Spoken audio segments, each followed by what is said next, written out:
إن الحمد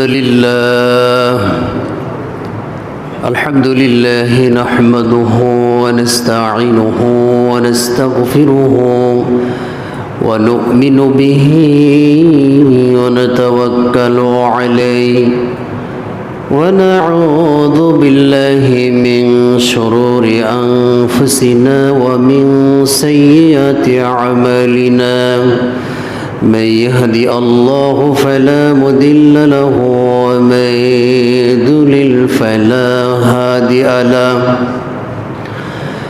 ونشهد أن لا إله إلا الله وحده لا شريك له ونشهد أن محمدا عبده ورسوله أرسله بالحق بشيرا ونذيرا وداعيا إلى الله بإذنه وسراجا منيرا أما بعد فإن خير الحديث كتاب الله وأحسن الهدي وهدي محمد صلى الله عليه وسلم وشر الأمور محدثاتها وكل محدثة بدعة وكل بدعة ضلالة وكل ضلالة في النار. أعوذ بالله من الشيطان الرجيم. بسم الله الرحمن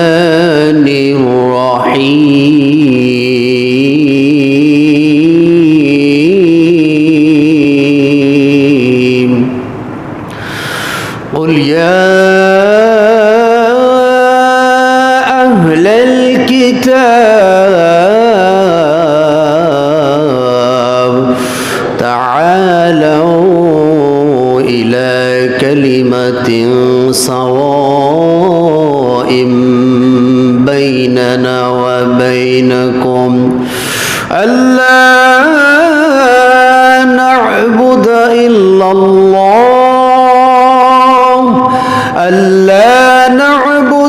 إلا الله ولا نشرك به شيئا ولا يتخذ بعضنا بعضا أربابا من دون الله فإن تولوا فقولوا اشهدوا بأننا مسلمون. عن أبي هريرة رضي الله عنه أن رسول الله صلى الله عليه وسلم بادروا بأعمال كقوت الليل المظلم يصبح الرجل مؤمنا ويمسي كافرا ويصبح مؤمنا يبيع دينه بعرض من الدنيا. রাহু মুসলিম। আলহামদুলিল্লাহ, যাবতীয় প্রশংসা, সমস্ত তারিফ মহাপরাক্রমশালী আসমান এবং জমিনের 114 গোটা বিশ্বের রব, তিনি যত বড় তার প্রশংসাও তত বড়। আমরা অন্তরের অন্তঃস্থল থেকে আল্লাহ সুবহানাহু ওয়া তাআলার শুকরিয়া আদায় করি, বলি আলহামদুলিল্লাহ। দরুদ ও সালাম বর্ষিত হোক বিশ্ব মানবতার মুক্তির দূত, যিনি পৃথিবীর বুকে এসেছিলেন সুসংবাদদাতা এবং সতর্ককারী হিসেবে, যাকে জীবনের চেয়েও বেশি ভালোবাসতে না পারলে পরিপূর্ণ ঈমানদার হওয়া যায় না। আমরা সংক্ষিপ্তভাবে বলি সাল্লাল্লাহু আলাইহি ওয়াসাল্লাম। সম্মানিত উপস্থিতি, আপনাদের সম্মুখে কোরআনুল কারীম সূরা আল ইমরান এর 64 নম্বর আয়াত, সহিহ মুসলিমের 213 নম্বর হাদিস উপস্থাপন করেছি। এর উপর ভিত্তি করে সংক্ষিপ্ত সময়ে কিছু কথা বলার চেষ্টা করব ইনশাআল্লাহ। কোরআনের আয়াত এবং হাদিসের আলোকে আজকের সংক্ষিপ্ত আলোচনার বিষয় মানুষ দুনিয়ার জন্যে, দুনিয়ার ক্ষমতার জন্যে নিজের ইসলামকে বিসর্জন দেবে, এটা কিয়ামতের আগ মুহূর্তে। এ নিয়ে সংক্ষিপ্ত আলোচনা করার চেষ্টা করব ইনশাআল্লাহ। প্রথমত যে আয়াত আপনাদের সামনে উপস্থাপন করেছি, আয়াতটি হচ্ছে সূরা আল ইমরান ৬১ নম্বর আয়াত। এই আয়াতের শানে নজুল, এই আয়াতটি নবী মুহাম্মদ সাল্লাল্লাহু আলাইহি সাল্লাম তিনি বিভিন্ন মানুষদেরকে, অমুসলিমদেরকে বিশেষ করে দাওয়াত দেওয়ার সময় এই আয়াতটি তিনি পাঠ করতেন। বিভিন্ন অমুসলিম শাসকদেরকেও তিনি যখন চিঠি লিখতেন ইসলাম গ্রহণের জন্যে, তখনও তিনি এই আয়াতটি লিখে তারপরে শাসকদের কাছে পাঠাতেন। আয়াতটি আল্লাহ সুবহানাহু ওয়া তাআলা বলেন, আউলিয়া আহলাল কিতাব تعالوا إلى كلمة سواء بيننا وبينكم ألا نعبد إلا الله ولا نشرك به شيئا ولا يتخذ بعضنا بعضا أربابا من دون الله فإن تولوا فقولوا اشهدوا بأننا মুসলিমুন।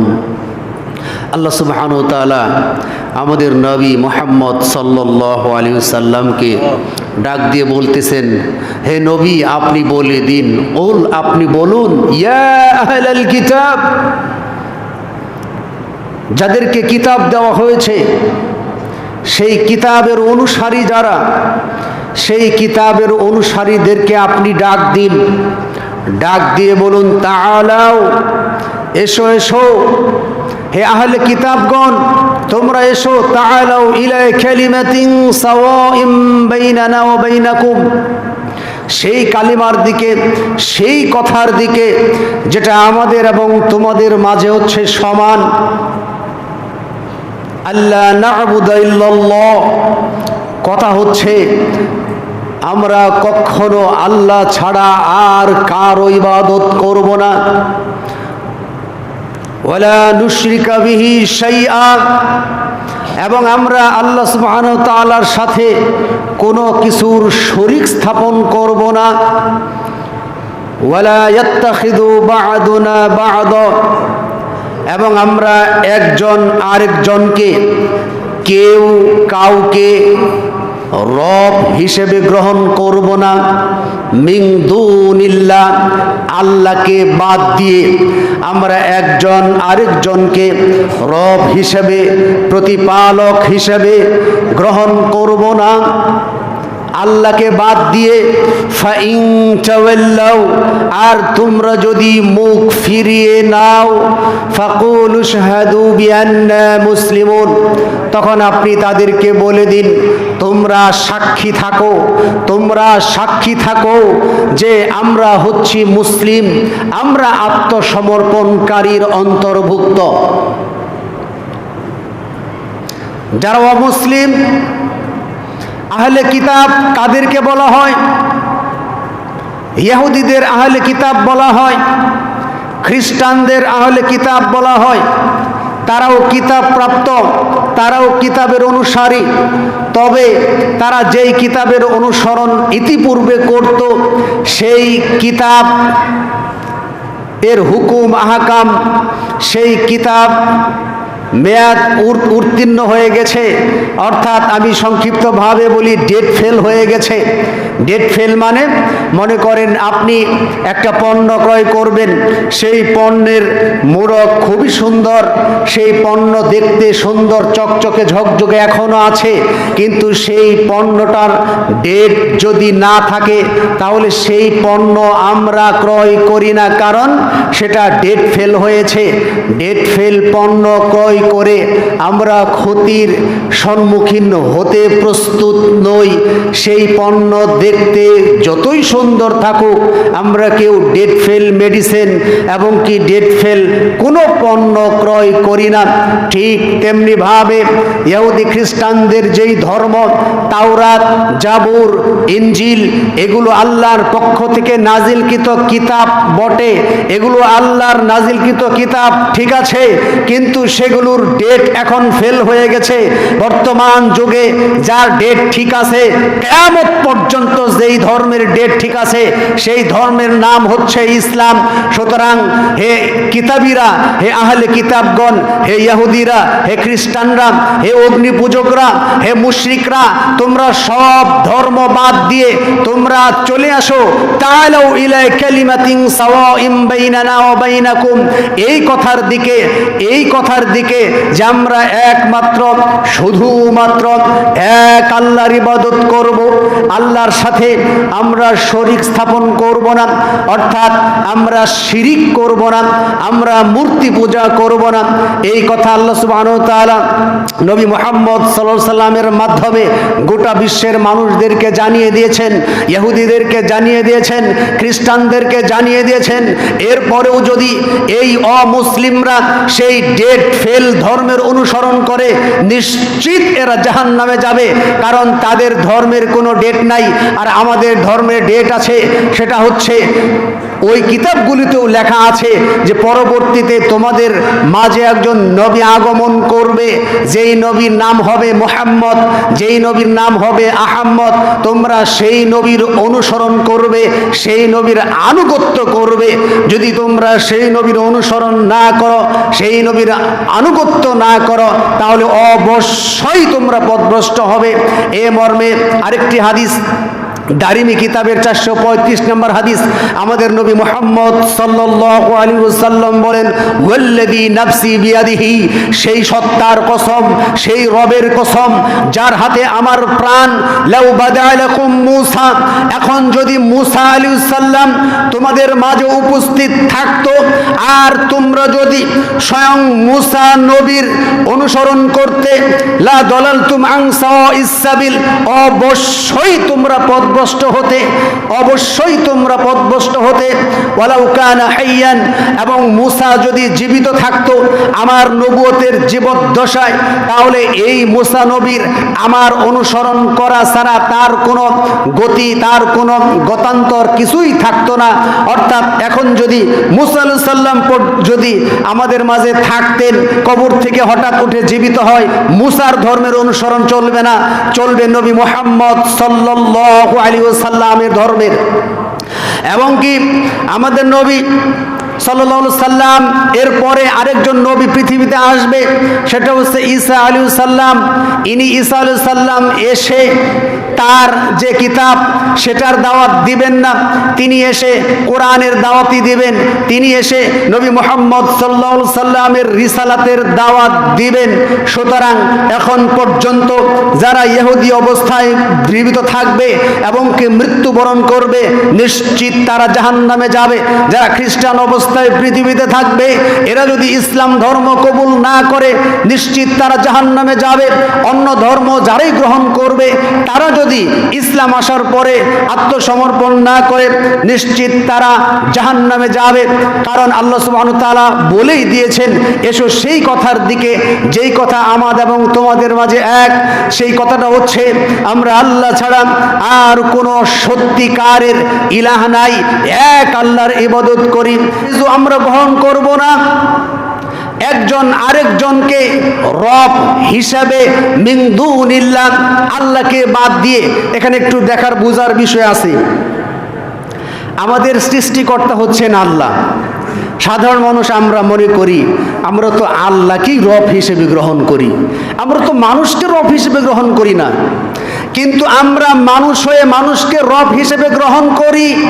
আমরা একজন আরেকজনকে রব হিসেবে গ্রহণ করব না একমাত্র আল্লাহকে বাদ দিয়ে, এর মানে পৃথিবীতে অনেক মানুষ আছে যারা আল্লাহকে বাদ দিয়ে মানুষ হয়ে মানুষকে রব হিসেবে গ্রহণ করে। এর প্রমাণে সূরা তাওবার 32 নম্বর আয়াত, ইত্তাখাযু আহবারাহুম ওয়া রুহবানাহুম আরবাবাম মিন দুনিল্লাহ, অর্থাৎ তারা গ্রহণ করেছে আল্লাহকে বাদ দিয়ে ঈসা আলাইহিস সালামকে তারা রব হিসেবে গ্রহণ করেছে, এবং কি তারা আরো অনেক রব হিসেবে গ্রহণ করবে। অর্থাৎ রব হিসেবে মানুষ হয়ে মানুষকে কিভাবে রব হিসেবে গ্রহণ করে, এটার একটা উদাহরণ হচ্ছে যেমন আল্লাহ সুবহানাহু ওয়া তাআলা আমাদের একমাত্র রব, তিনি আমাদের হুকুম দিয়েছেন বিভিন্ন বিষয়ে, তিনি আমাদের জন্য হালাল করেছেন, তিনি আমাদের জন্য হারাম করেছেন। এখন কোনো ব্যক্তি যদি আল্লাহর হালালকৃত বিষয়কে হারাম ঘোষণা করে আর আমরা যদি সেটা মেনে নেই, আর এটাই হচ্ছে আল্লাহকে বাদ দিয়ে এই মানুষকে রব হিসেবে গ্রহণ করা। এরকম অনেক নিয়ম নীতি, অনেক আইন কানুন আমাদের দেশে, বিভিন্ন দেশের শাসকরা আইন কানুন তৈরি করে, যেগুলো আল্লাহ সুবহানাহু ওয়া তাআলা আইনকে ওভারটেক করে এবং আল্লাহর আইনের সাথে সাংঘর্ষিক কথা বলে, আর ওগুলো যদি জনগণ সাদরে গ্রহণ করে, আর ওটাই হলো ওই মানুষ হয়ে মানুষকে রব হিসেবে গ্রহণ করা। সম্মানিত উপস্থিতি, তাহলে এই আয়াত থেকে যেটা বোঝা যাচ্ছে, রব কেবলমাত্র আল্লাহ রাব্বুল আলামিনকেই মানতে হবে, অন্য কাউকে রব হিসেবে গ্রহণ করা যাবে না। এই আয়াতটির শানে নজুলে যে হাদিসটি এখন আপনাদের সামনে উপস্থাপন করব, সে হাদিসটি হচ্ছে সহিহ বুখারীর 7 নম্বর হাদিস। এই আয়াতের শানে নজুলে এই হাদিসটি আনা হয়েছে সহিহ বুখারীর 7 নম্বর হাদিস, আব্দুল্লাহ ইবনে আব্বাস রাদিয়াল্লাহু থেকে বর্ণিত। অর্থাৎ তিনাকে আবু সুফিয়ান ইবনে হারব তিনি বলতেছেন, আব্দুল্লাহ ইবনে আব্বাসকে বলতেছেন আবু সুফিয়ান ইবনে হারব। আবু সুফিয়ান ইবনে হারবকে রোম সম্রাট হেরাক্লিয়াস ইনি আবু সুফিয়ান এবং তার সঙ্গী সাথী দলবল সহ এদেরকে ডাক দিলেন। আর ওই সময় নবী মুহাম্মদ সাল্লাল্লাহু আলাইহি সাল্লামের সাথে কুরাইশরা একটা সন্ধিতে লিপ্ত ছিল, হুদাইবিয়ার সন্ধিতে তারা সন্ধি অবস্থায় ছিল। তো আবু সুফিয়ানকে যখন বাদশাহ হেরাক্লিয়াস ডাক দিলেন, ডাক দেওয়ার পরে তার দুভাষীকে বললেন যে আবু সুফিয়ান, তোমাদের মাঝে নবী মুহাম্মদ সাল্লাল্লাহু আলাইহি সাল্লামের বংশের দিক থেকে বা সম্পর্কের দিক থেকে কে বেশি নিকটে? তখন আবু সুফিয়ান বললেন যে আমি হচ্ছি বেশি নিকটে। তখন আবু সুফিয়ানকে বাদশাহ হেরাক্লিয়াসের কাছে নিয়ে আসলেন। কাছে নিয়ে আসার পরে আবু সুফিয়ানের ওই সময় যারা সঙ্গী সাথী ছিল বা কুরাইশ যারা ছিল, এদেরকে বললেন যে তোমরা আবু সুফিয়ানের পিছনে বসে পড়ো। পিছনে বসে পড়ার পরে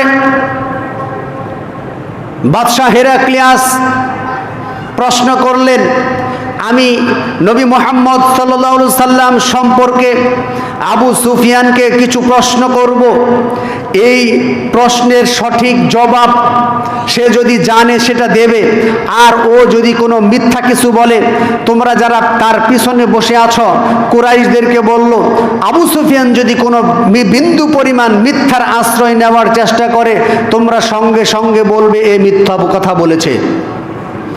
এই কথা শোনার পরে আবু সুফিয়ান বললেন, আল্লাহর কসম, আমি নবী মুহাম্মদ সাল্লাল্লাহু আলাইহি সাল্লামের বিরুদ্ধে অবশ্যই মিথ্যা কথা বলতাম যদি আমার এই লজ্জা না থাকতো যে আমার পিছনে যারা বসে আছে এরা আমাকে মিথ্যাবাদী বলে অপবাদ দিবে। তিনি আল্লাহর কসম দিয়ে বললেন, দেখুন তৎকালীন সময়ের কাফের, সব থেকে কাফের মুশরিক বা ইসলামের চরম শত্রু আবু জেহেলের পরেই, আবু জাহলের পরেই আবু সুফিয়ান এ অনেক ইসলামের সাথে দুশমনি করেছে, কিন্তু পরবর্তীতে সে ইসলাম গ্রহণ করেছে। ইসলাম গ্রহণ করার কারণে আপনারা জানেন যে ইসলাম গ্রহণ করার কারণে ইসলাম গ্রহণের আগে যত অপকর্ম মানুষ করুক আল্লাহ সুবহানাহু ওয়া তাআলা সবগুলো ক্ষমা করে নেকিতে রূপান্তরিত করে দেয়। সুবহানাল্লাহ বলেন। তো সেই আবু সুফিয়ান তখন ইসলাম গ্রহণ করেনি। তিনি বলতেছে, আমার যদি এই লজ্জা না থাকতো যে আমার অনুসারীরা আমাকে মিথ্যাবাদী বলবে, তাহলে অবশ্যই আমি নবী মুহাম্মদ সাল্লাল্লাহু আলাইহি সাল্লাম সম্পর্কে অবশ্যই মিথ্যা কথা বলতাম। আর বর্তমান সমাজে দেখেন মিথ্যার ছড়াছড়ি, বিশেষ করে মামলা মোকদ্দমায় যদি কেউ যায়, মিথ্যা ছাড়া মামলাই হয় না, একবারে তাজা তাজা মিথ্যা কথা। 3 মাস আগে ধরে গ্রেপ্তার করে গুম করার পরে নির্যাতন করার পরে 3 মাস পরে যে কোনো একটা স্পট থেকে ধরার পরে বলে গতকালকে ধরছি, যে এই মামলায় ধরছে, সাজিয়ে মিশিয়ে বিগত 16 বছর এইভাবে জঙ্গি নাটক করে মূলত বিদেশিদের কাছে মানে গ্রহণযোগ্যতা পাওয়ার জন্য, ক্ষমতাকে টিকিয়ে রাখার জন্য বিগত স্বৈরা লেডি ফেরাউন এই কায়দা দিয়ে 16 বছর অতিবাহিত করেছে। ঠিক কিনা বলেন? এই লেডি ফেরাউন এইভাবে তার স্থায়িত্বকে টিকিয়ে রাখার জন্য এমন কোনো দিন নাই, এমন কোনো কর্মসূচি নাই সেই কর্মসূচিতে সে মিথ্যা কথা না বলেছে, মিথ্যা দিয়েই তার ক্ষমতাকে টিকিয়ে রেখেছিল। আর তৎকালীন সময়ের যারা কাফের, এরা ইসলামের বিরোধিতা করতো ঠিক আছে, কিন্তু তারা লজ্জার খাতিরে মিথ্যা বলতো না। আর এই বিগত যারা দেশ পরিচালনা করেছে, এরা শুরু ছোট মিথ্যা, শেষও করতো মিথ্যা দিয়া। এরা সেই আবু সুফিয়ানের চেয়ে নিকৃষ্ট। আবু সুফিয়ান কি মাপের কাফের, তার চেয়ে নিকৃষ্ট ছিল এই লেডি ফেরাউন। আল্লাহ সুবহানাহু ওয়া তাআলা এই ধরনের লেডি ফেরাউন যেন ভবিষ্যতে বাংলাদেশে আসতে না পারে, ভবিষ্যতের বাংলাদেশ যেন ইসলামের হয়, আল্লাহ যেন কালেমার পতাকা, ইসলাম এই দেশে যেন কালেমার পতাকা পথ করে উড়ে। এই খুতবা থেকে আমরা আল্লাহর কাছে দোয়া করি, আল্লাহ আগামীর বিশ্ব যেন ইসলামের বিশ্ব হয়, আল্লাহ আপনি কবুল করুন, আল্লাহুম্মা আমিন। তো যেই কথা বললাম, আবু সুফিয়ান লজ্জার খাতিরে মিথ্যা বলতে ভয় পেল।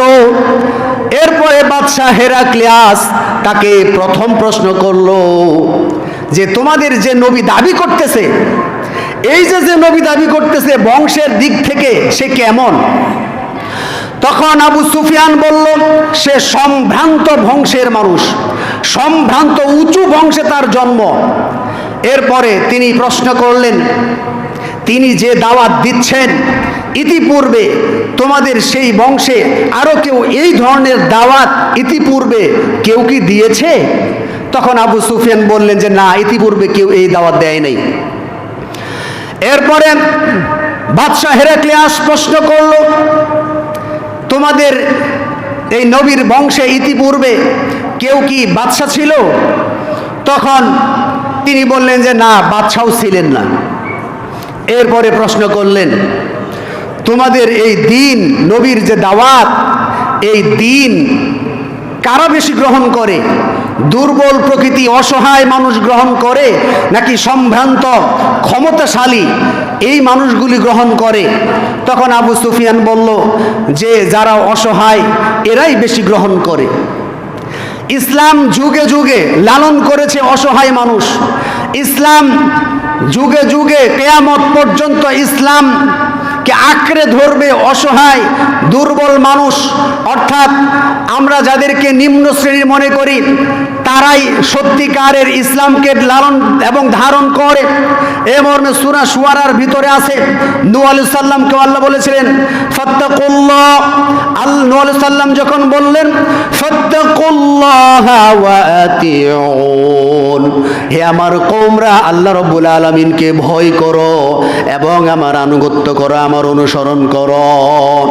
ওই সময়কার জালিম, সেই সময়কার দাম্ভিক, সেই সময়কার জালিমরা বলেছিল আনুমিনু লাকা ওয়াত্তাবাআকাল আরযালুন। নূহ আলাইহিস সালামের প্রশ্নের জবাব দিচ্ছে, আনুমিনু লাকা, আমরা কি তোমার অনুসরণ করব? অথচ তোমাকে তো নিম্ন শ্রেণীর মানুষ অনুসরণ করে। কাফেরদের চোখে ইমানদাররা নিম্ন শ্রেণীর মানুষ, আর ইমানদারদের চোখে ওই সমস্ত বড় বড় জালিমরাই নিম্ন শ্রেণীর মানুষ। ঠিক কিনা বলেন? কাফেরদের কাছে ইমানদাররা নিম্ন শ্রেণী, আর ইমানদারদের কাছে কাফেররাই হচ্ছে নিম্ন শ্রেণীর মানুষ। তো এরপরে তিনি বললেন যে এই যে ইসলাম গ্রহণ করে অসহায় মানুষগুলি, এরা কি ইসলাম গ্রহণ করার পরে তাদের সংখ্যা বাড়ছে নাকি কমছে? তখন আবু সুফিয়ান বললেন যে তাদের সংখ্যা দিন দিন বেড়েই চলছে। এরপরে প্রশ্ন করলেন, তাদের সাথে তোমাদের কি কখনো কোনো যুদ্ধ হয়েছে? তখন আবু সুফিয়ান বললেন, হ্যাঁ, যুদ্ধ হয়েছে। তখন তিনি বললেন, যুদ্ধের ফলাফল কি? তখন আবু সুফিয়ান বললেন, যুদ্ধের ফলাফল হচ্ছে বালতির মতো, অর্থাৎ একবার যুদ্ধে আমরা বিজয় লাভ করি, একবার যুদ্ধে তারা বিজয় লাভ করে। এরপরে তিনি বললেন, তিনি নবী মুহাম্মদ সাল্লাল্লাহু আলাইহি সাল্লাম তোমাদেরকে কিসের আদেশ করে? তখন তিনি বললেন, তিনি আমাদের এক আল্লাহর ইবাদত করতে আদেশ করে। নবী মুহাম্মদ সাল্লাল্লাহু আলাইহি সাল্লাম এক আল্লাহর ইবাদতের আদেশ করে, এবং কি তিনি আমাদের আল্লাহর সাথে আর কাউকে যেন আমরা শরীক স্থাপন না করি সেটার আদেশ করে। তিনি সালাত আদায় করার আদেশ করেন, তিনি চরিত্রকে সুন্দর করার আদেশ করেন, এবং কি তিনি আত্মীয় স্বজন যারা আছে এদের আত্মীয় স্বজনের সাথে সম্পর্ক সুষম সম্পর্ক সুন্দর করার জন্য আদেশ করেন। এই কথাগুলি বলার পরে যেই বাদশাহ হেরাক্লিয়াস আবু সুফিয়ানকে এতক্ষণ পর্যন্ত প্রশ্ন করলেন, এই আবু সুফিয়ান তিনি ছিলেন একজন জ্যোতির্বিদ, অনেক তিনি জ্ঞানী একজন মানুষ ছিলেন, তিনি অনেক চর্চা করতেন, এবং কি তিনি নবী মুহাম্মদ সাল্লাল্লাহু আলাইহি সাল্লাম পৃথিবীতে আসবে এটা তিনি জানতেন, কিন্তু কুরাইশ আরবদের ভিতরে আসবে সেটা তিনি ভাবেননি। এখন আবার সেই রাজা হেরাক্লিয়াস আবু সুফিয়ানকে যে প্রশ্নগুলি করলেন এই প্রশ্নগুলির ব্যাখ্যা করতেছেন। প্রথম প্রশ্ন করেছিল আবু সুফিয়ানকে, বংশের দিক থেকে সে কেমন?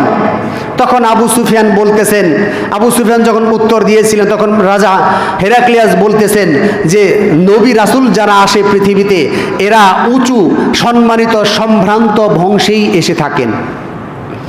এরপরে তাকে যে প্রশ্ন করেছিলেন যে তার মতো এরকম দাবি ইতিপূর্বে তার বংশের কেউ করে কিনা, রাজা হেরাক্লিয়াস বলতেছেন তার মতো তার দাবি যদি তার বংশের কেউ করত তাহলে আমি বলতাম যে তার বাপ দাদার কেউ এই দাবি করছে, একই দাবি সে করতেছে। এরপরে তিনি বললেন, আমি প্রশ্ন করেছিলাম আবু সুফিয়ানকে যে তার বংশের ভিতরে কেউ বাদশা ছিল কিনা, তখন তিনি বললেন যে তার বংশের যদি কেউ বাদশা থাকতো তাহলে সে পূর্ব উত্তরসূরি, অর্থাৎ সে ওই বাদশাহিত্ব পাওয়ার জন্য এই দাওয়াত দিচ্ছে, এই কথা আমি বলতাম। এরপরে তিনি বললেন যে তিনি তাকে কখনো কোনোদিন মিথ্যার অভিযোগে অভিযুক্ত করেছ কিনা? তখন আবু সুফিয়ান বলেছিলেন না, তিনি কখনো মিথ্যা বলেনি। তখন বাদশাহ হেরাক্লিয়াস বললেন, যেই লোকটা মানুষের ব্যাপারে মিথ্যা বলে না সেই লোকটা কিভাবে রবের ব্যাপারে আল্লাহর ব্যাপারে মিথ্যা বলতে পারে?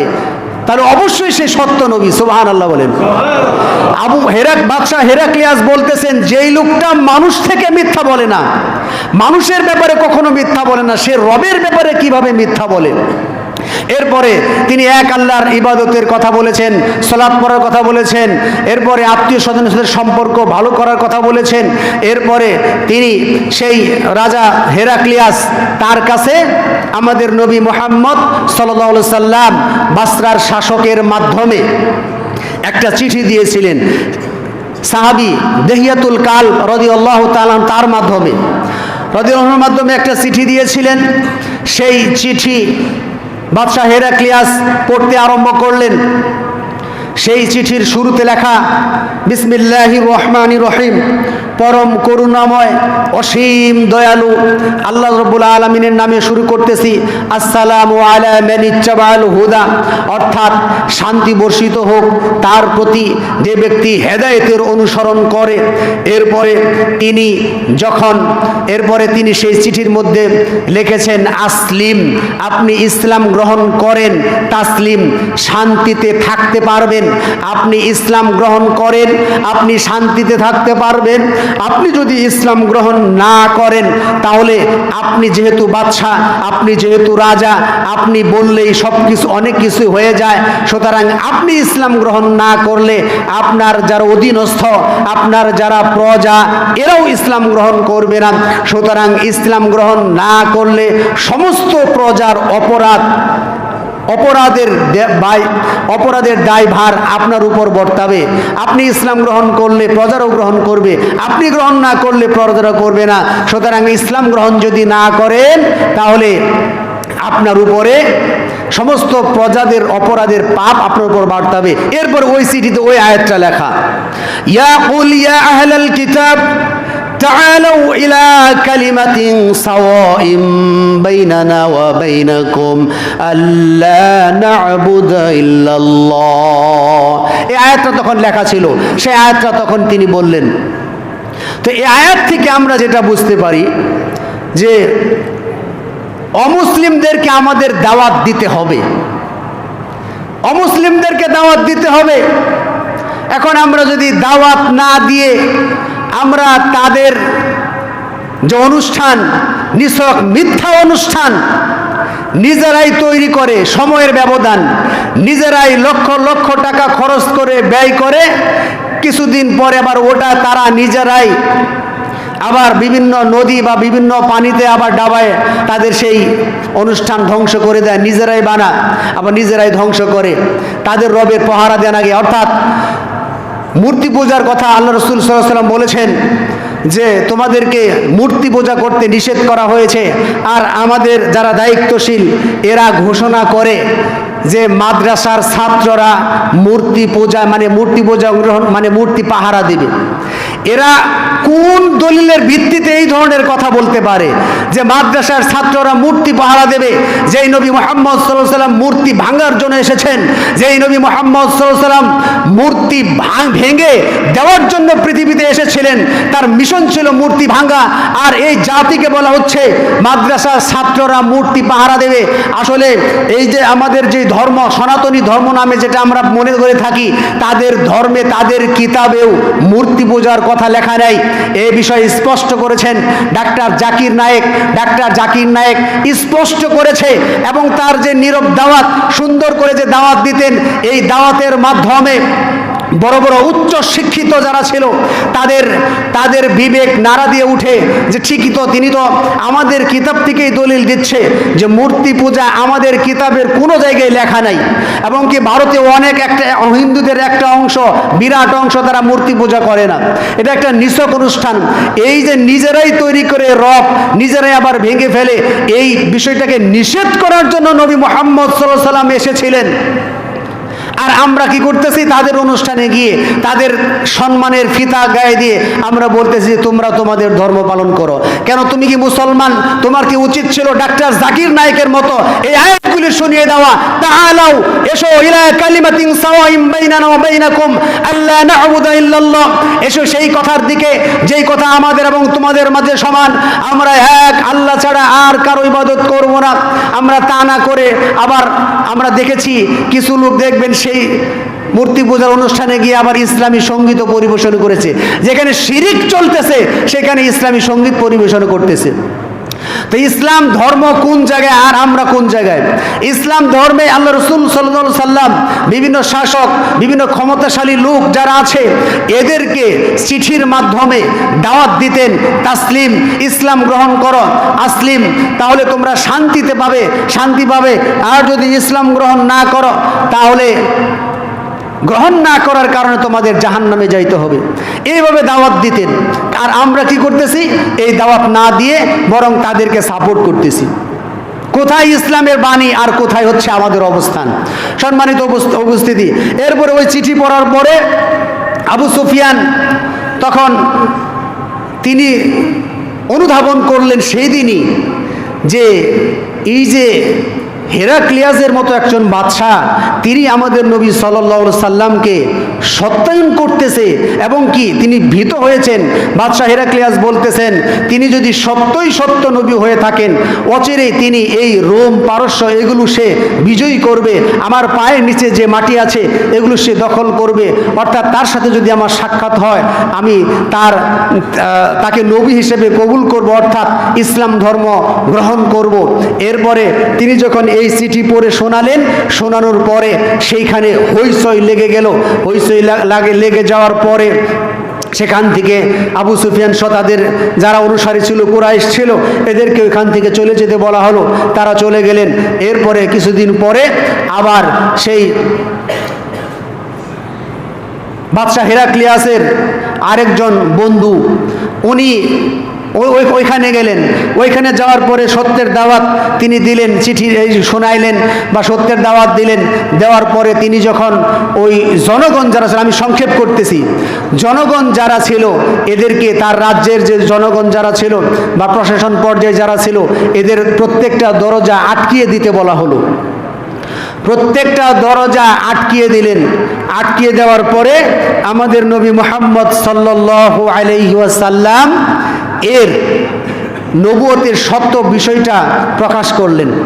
সত্য বিষয়টা যখন প্রকাশ করলেন, তখন ওই স্থানীয় যারা ছিল তারা বন্য গাধার মতো ছুটাছুটি করতে লাগলো। ছুটাছুটি করে তারা মানে তাদের সেই রাজপ্রাসাদ এটা ছেড়ে চলে যেতে যাওয়ার চেষ্টা করলো, কিন্তু দরজা যেহেতু মারা ছিল তারা পারলো না। এরপরে বাদশাহ হেরাক্লিয়াস তাদেরকে ডাক দিলেন। ডাক দেওয়ার পরে বাদশাহ হেরাক্লিয়াস বললেন যে আমি তোমাদেরকে একটু পরীক্ষা করছিলাম যে তোমরা আসলে কি করো।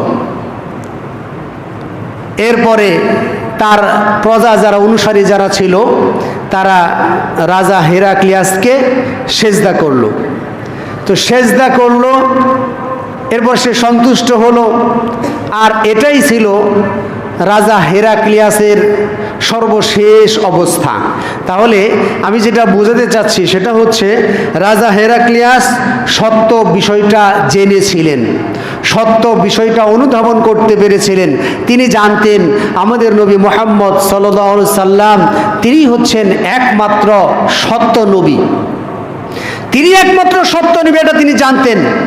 কিন্তু তার রাজপ্রাসাদে যখন দেখলো যে এই সত্য নবীকে মানা হচ্ছে না, সেখানে হইচই শুরু হয়ে যাচ্ছে বা তার যে ক্ষমতা, এই ক্ষমতার চেয়ার আর থাকতেছে না, তখন তিনি মানে ছলনার অনুসরণ করলেন এবং কি বললেন যে আমি তোমাদের একটু পরীক্ষা করতেছি।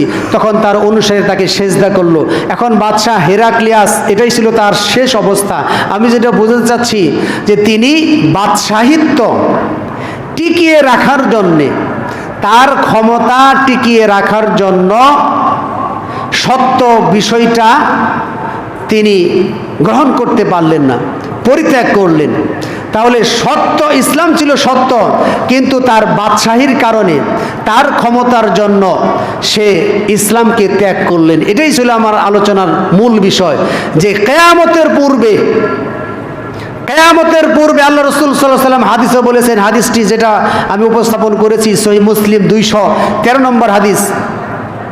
আল্লাহ রাসূল সাল্লাল্লাহু আলাইহি ওয়াসাল্লাম বলেন, বাদিরু বিআমালি কাকিতুল লাইলিল মুসলিমি ইউসবিহুর রাজুলু মুমিনান ওয়া ইউমসি কাফিরুন। অর্থাৎ তোমরা একের পর এক ভয়াবহ কালো কালো অন্ধকার ফিতনা এটা আসার আগেই তোমরা বেশি বেশি সৎ আমল করো।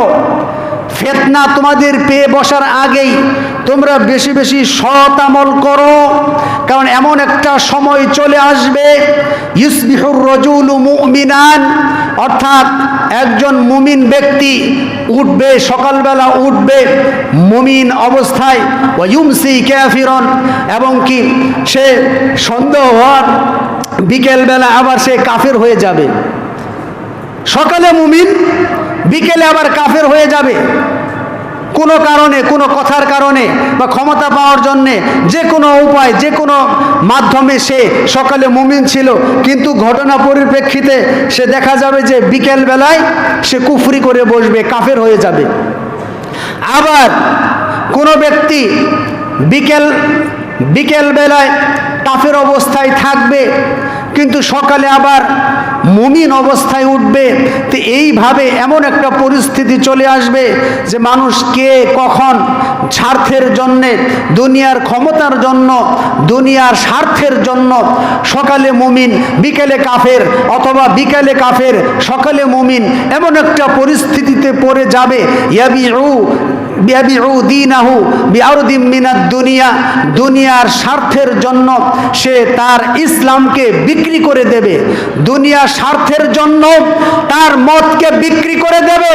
দুনিয়ার স্বার্থের জন্য কিভাবে বিক্রি করে দেয়, কিভাবে স্বার্থের ক্ষমতা পাওয়ার জন্য সঠিক জিনিসকে ত্যাগ করে। একটা উদাহরণ দিচ্ছি, চট্টগ্রামে হিন্দু জঙ্গি সংগঠন ইসকন, এই ইসকন চট্টগ্রামের বাংলাদেশের পতাকার উপরে পতাকা লাগিয়েছে, এবং কি লাগানোর পরে এটা নিয়ে বিএনপি সমর্থন করে একজন ব্যক্তি, ইনি আবার সেই ইসকনদেরকে বিরুদ্ধে মামলা করছে। মামলা করার পরে তিনি যে মামলা করলেন, কেন মামলা করলেন? বাংলাদেশ একটা স্বাধীন দেশ, এই স্বাধীন দেশের উপর হিন্দুত্ববাদীদের পতাকা উড়বে, বাংলাদেশের উপর হিন্দুদের পতাকা উড়বে, এটা তো রাষ্ট্রদ্রোহী কাজ, রাষ্ট্র বিরোধী কাজ। বাংলাদেশের পতাকার উপর হিন্দুদের পতাকা উড়বে, এটা তো মেনে নেওয়া যায় না।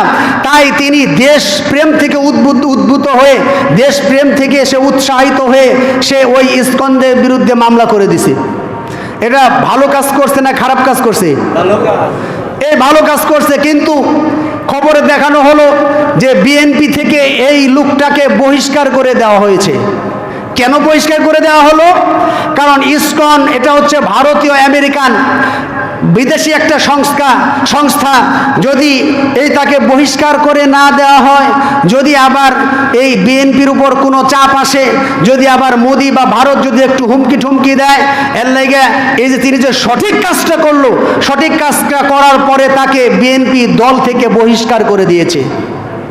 তো এই সব বর্তমান পরিস্থিতি, অর্থাৎ ক্ষমতা পাওয়ার জন্য দেশপ্রেমকেও কিছু মানুষ বিসর্জন দিতে প্রস্তুত থাকে, কিন্তু সঠিক বিষয় ছিল যারা বাংলাদেশের পতাকার উপরে পতাকা উড্ডয়ন করেছে, অবশ্যই তারা রাষ্ট্রদ্রোহী কাজ করেছে। কিন্তু ক্ষমতা পাওয়ার জন্য আবারও একই সিস্টেম যদি চলে আসে, এরাও যদি আবার সেই ভারতের দ্বারা পরিচালিত হয়, আবার আমেরিকার দ্বারা পরিচালিত হয়, তাহলে আবারও স্বৈরা শাসক সৃষ্টি হবে, আবারও সাধারণ মানুষ শান্তিতে থাকতে পারবে না। সিস্টেম একটাই, এই সিস্টেমে যারাই চলবে ভালো মানুষগুলো খারাপ পথে পরিচালিত হবে। সুতরাং স্বার্থের কারণে যারা দেশকে বিসর্জন দেয়, স্বার্থের কারণে যারা ইসলামকে ত্যাগ করে, এদের থেকে সাবধান থাকতে হবে। আল্লাহ সুবহানাহু ওয়া তাআলা আমাদেরকে সঠিক বিষয়গুলি বুঝে তদ অনুযায়ী আমল করার তৌফিক দিক। আল্লাহুম্মা আমিন। বারাকাল্লাহু লানা ওয়া লাকুম ফিল কুরআনিল আযীম।